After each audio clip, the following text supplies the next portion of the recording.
Want to talk about one more thing here before we bring in the panel. Stephen Colbert. Now, you've probably heard about him.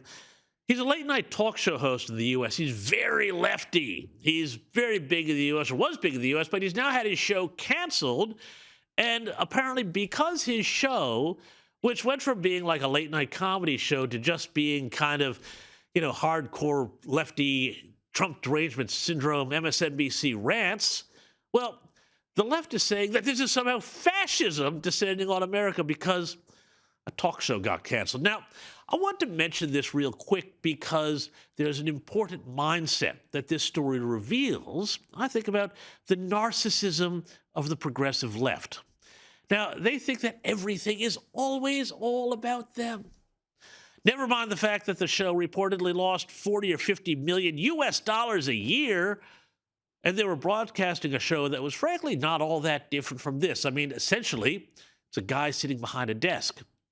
Yet because he was a loyal Democrat and a staunch anti-Trumper, well, such a commercial decision by his network is now considered an attack on democracy, which we keep hearing.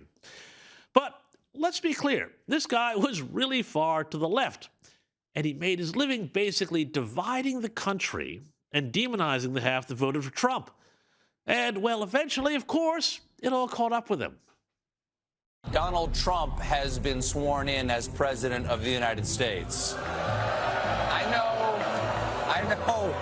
know. Listen, we're just as confused as you are. Joe Biden did it. I sat down and just started crying with relief. And Evie said, you never have to talk about him again. And then I cried with joy. After a bizarre and vicious campaign fueled by a desperate need not to go to jail, Donald Trump has won the 2024 election. Next year will be our last season. The network will be ending The Late Show in May. A play in 4 acts. Yeah, look, I mean, people will jump at shadows on this story, but when you're doing a late-night comedy program, which his show is supposed to be, telling half your potential viewers that they're evil doesn't make a lot of sense to me. Once upon a time in the U.S., there was great late-night shows like Johnny Carson and David Letterman before he went kind of mad. The best thing about them was that they let everyone in on the joke everywhere in the country rather than pandered for a pat on the head from the coastal elite.